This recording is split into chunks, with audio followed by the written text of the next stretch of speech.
जी बिल्कुल। और चलिए इसी बीच आपको इस वक्त की एक और बड़ी खबर बता दें। प्रधानमंत्री नरेंद्र मोदी ने बीजेपी को चेतावनी दी है।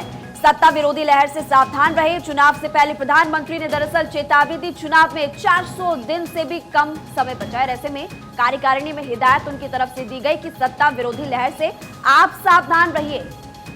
तो फिलहाल बड़ी खबर आपको बता रहे 2024 में चुनाव होने और इससे पहले देखिए बीजेपी कार्यकारिणी में हिदायत प्रधानमंत्री नरेंद्र मोदी की तरफ से दी गई है और ये कहा गया है कि सत्ता विरोधी लहर से सभी को बचने की जरूरत है। सत्ता विरोधी लहर इस वक्त तेज होती हुई नजर आ रही है क्योंकि विपक्ष एकजुटता का प्रमाण और संदेश देने की कोशिश बार बार जहां एक और कर रहा है। तो ऐसे में ये प्रधानमंत्री नरेंद्र मोदी की तरफ से हिदायत दी गई है बीजेपी कार्यकर्ताओं को और बीजेपी कार्यकारिणी में ये हिदायत उनकी तरफ से दी गई है और कहा गया है कि आपको इस लहर से बचने की जरूरत होगी क्योंकि आने वाला समय बेहद कठिन होने जा रहा है। 2024 अब बेहद नजदीक है। 2023 के समाप्ति तक अभी इस तरीके की लहर और ज्यादा मजबूत होती हुई नजर आएगी।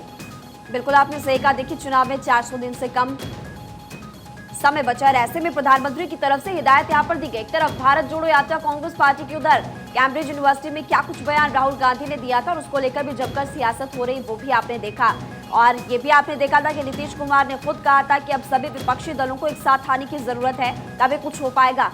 और फिर जो बीजेपी है कुछ ही चंद सीटों में जाकर सिमट जाएगी, ये उस वक्त नीतीश कुमार ने बयान दिया था। यानी कि एक तरफ जहां विपक्ष एकजुटता का संदेश, एकजुट होने की पूरी तरह से कोशिश करता हुआ नजर आ रहा है, वहीं आपको बता दें कि प्रधानमंत्री ने बीजेपी को चेतावनी दी, बीजेपी कार्यकर्ताओं को, बीजेपी नेताओं को कि चुनाव से पहले आप अलर्ट रहिए। अलर्ट रहने की हिदायत दी कि चुनाव में 400 दिन से कम बचा है समय और ऐसे में अब जो सत्ता विरोधी लहर है आप उससे पूरी तरह से सावधान रह जाइए।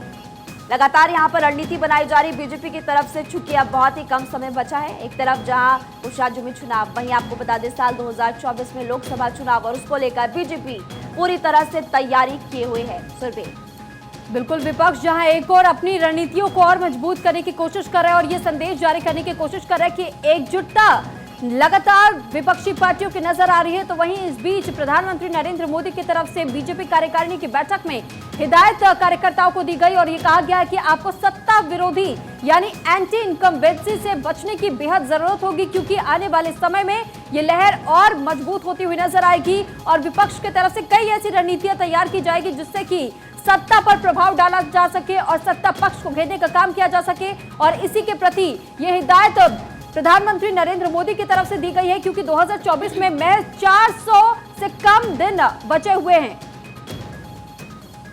तो आपको बता दें न्यूज रूम से हमारे कंसल्टिंग एडिटर अमित मिश्रा इस खबर पर और ज्यादा जानकारी विस्तार से देंगे। अमित मिश्रा जी, प्रधानमंत्री नरेंद्र मोदी ने जीत का मंत्र दिया है कार्यकर्ताओं को और साथ ही हिदायत भी दे दी कि आप अलर्ट रहिए सत्ता विरोधी लहर से।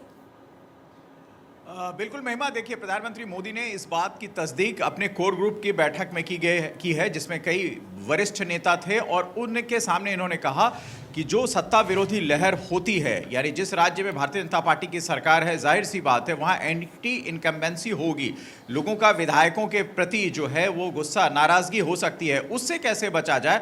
और प्रधानमंत्री ने 2 टूक ये निर्देश दिए हैं कि ओवर कॉन्फिडेंस में न रहे नेता। यानी प्रधानमंत्री का ये साफ तर्क है कि किसी तरह से आपको चुनाव जीतना है और वो चुनाव जनता जिताएगी, उनके बीच आपकी उपस्थिति, उनके कामों के साथ आपकी सहभागिता बहुत जरूरी है। और यही जरूरत आप देखें संसदीय दल की बैठक में भी प्रधानमंत्री ने बड़े स्पष्ट तरीके से कहा था और इसी वजह से लगातार आप देखें कि प्रधानमंत्री के नेतृत्व में लगातार भारतीय जनता पार्टी राज्य दरजार राज्य चुनाव जीतती है क्योंकि वो उनका मानना साफ है कि ग्रास रूट से पार्टी जब तक जुड़ेगी नहीं, कार्यकर्ताओं के बूते जब तक नेता काम नहीं करेंगे तब तक आप सरकार और सत्ता में नहीं आ सकते।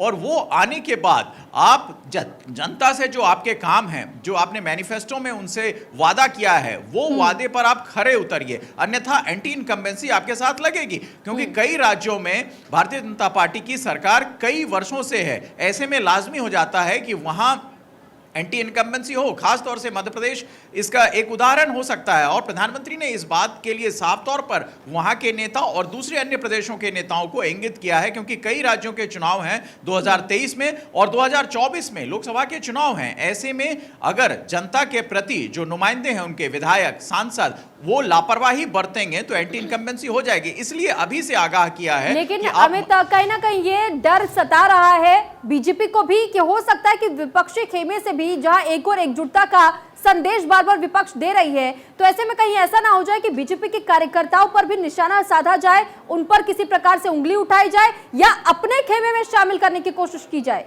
सुरभि, बिल्कुल आप देखें, इसी वजह से ये एक चिंता हो सकती है किसी भी राजनेता को कि उनके दल के लोग के प्रति लोगों का विश्वास जो है वो बरकरार रहे। अगर नहीं रहता है तो उन्हें सजग करना प्रधानमंत्री जैसे पद पर बैठे व्यक्ति को जरूर करना चाहिए, और वो प्रधानमंत्री कर भी रहे हैं कि अगर आपके नेता के प्रति अविश्वास पैदा होता है वहां की जनता का, तो उसमें विश्वास कैसे पैदा किया जाए। इसी को एंटी इनकम्बेंसी कहते हैं कि आप सत्ता विरोधी लहर जो है उसको शांत करें। और आपने बिल्कुल ठीक कहा कि विपक्ष की जो एकजुटता है, जाहिर सी बात है कई राज्यों में विपक्ष की सरकारें जहां हैं वहां विपक्ष अगर एकजुट हो जाता है तो वो लामबंद होकर भारतीय जनता पार्टी के लिए ज्यादा मजबूत चुनौती बन सकता है। और ऐसे में भारतीय जनता पार्टी तभी सक्सेस कर सकती है जब सत्ता विरोधी लहर को वो अपने कब्जे में करे और अपने पक्ष में करे। इसी वजह से प्रधानमंत्री ने ये नसीहत दी है। ठीक है अमित, बहुत धन्यवाद आपका तमाम जानकारी हम तक पहुंचाने के लिए।